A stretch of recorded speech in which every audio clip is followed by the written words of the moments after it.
A Lei Geral de Proteção de Dados tem o objetivo de regulamentar e garantir a segurança na manipulação de informações entre empresas e consumidores. Essa lei foi sancionada em 2018. A entrevista de hoje nos ajuda a entender o processo de adaptação, a aprovação das medidas e interferência da lei no dia a dia do cidadão, cada vez mais inserido no universo digital. Doutora Camila Gimene, bem-vinda ao Jornal da Tarde. Olá, Joyce. Muito obrigada. É um prazer estar aqui com você e com os nossos telespectadores. Doutora, a Lei de Proteção de Dados acaba de completar 2 anos. Eu quero te ouvir sobre os avanços e o que falta para a lei cumprir o seu papel de proteger efetivamente os dados do cidadão e das empresas. O avanço da Lei Geral de Proteção de Dados é muito grande, muito relevante no Brasil, porque nos coloca em linha com as melhores práticas, especialmente europeias, a respeito de proteção de dados pessoais. Pensando que hoje vivemos numa economia digital, numa sociedade hiperconectada, é muito importante a gente ter uma legislação a respeito, até para que investidores possam investir no Brasil, já conhecendo quais são as nossas regras sobre o assunto. Para a gente ter agora eficácia plena da legislação, efetivamente, aguardamos a entrada em vigor. Essa lei foi aprovada em agosto de 2018. Ela concedeu aí para os operadores e os controladores de tratamento de dados pessoais que tivessem 2 anos para se adequar, e agora provavelmente a gente já vai ter ela entrando em vigor muito em breve, e com a entrada em vigor a gente efetivamente vai ter aí a efetividade da lei.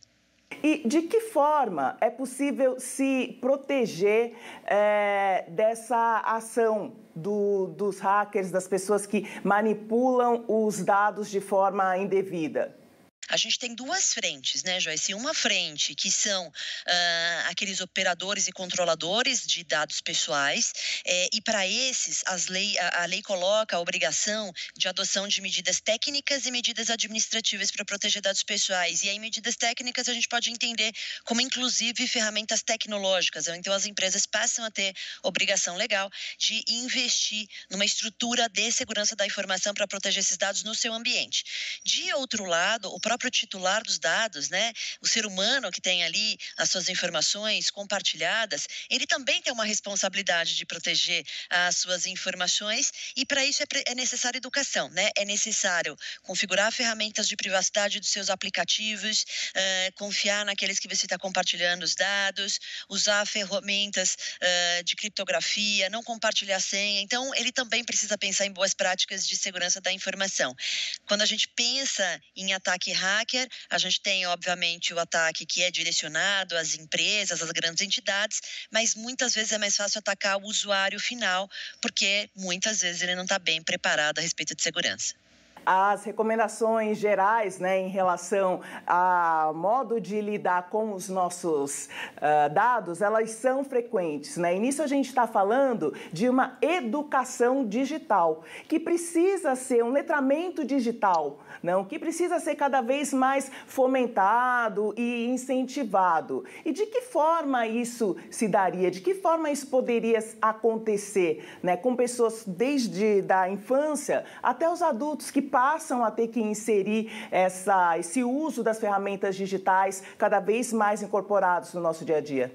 Joyce, esse é o grande desafio para a nossa geração, especialmente para quem veio ali antes da década de 80, de 90, porque quando a gente nasceu realmente não existia esse universo tecnológico nesse modelo que a gente tem hoje. Portanto, esse assunto não fez parte da nossa educação familiar, não fez parte da nossa educação escolar e muito provavelmente nem da nossa formação profissional para aqueles que não foram para uma carreira de tecnologia.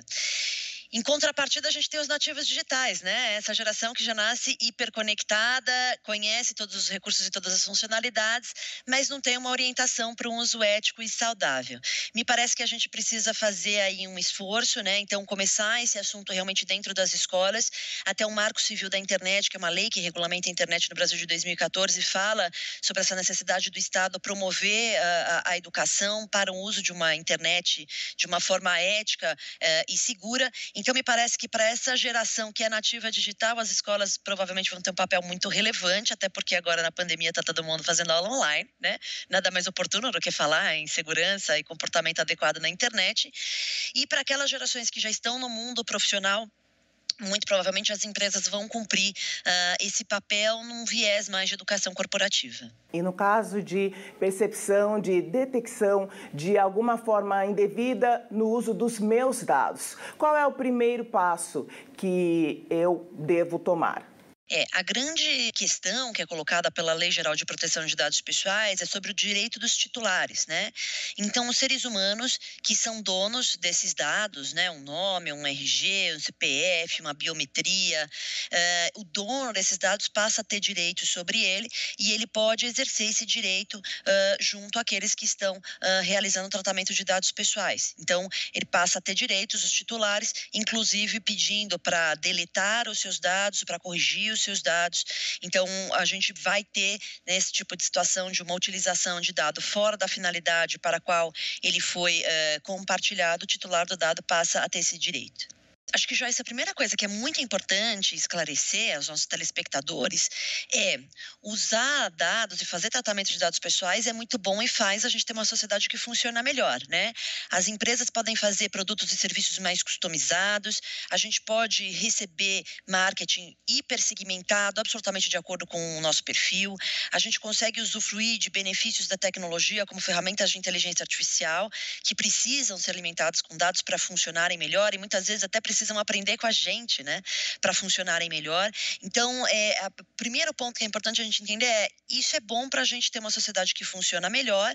No entanto, a gente precisa ter critérios e regras para garantir que seja um uso dentro da legalidade, para garantir que seja um uso ético. Agora, empresas que desrespeitem a Lei Geral de Proteção de Dados Pessoais, a gente pode ter sanções judiciais e sanções administrativas.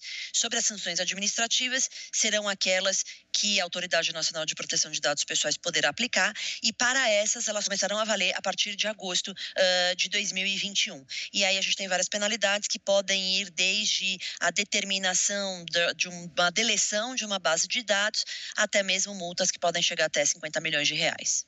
Doutora Camila, muito obrigada pelos seus esclarecimentos e até a próxima. Eu que agradeço, Joyce. Até a próxima.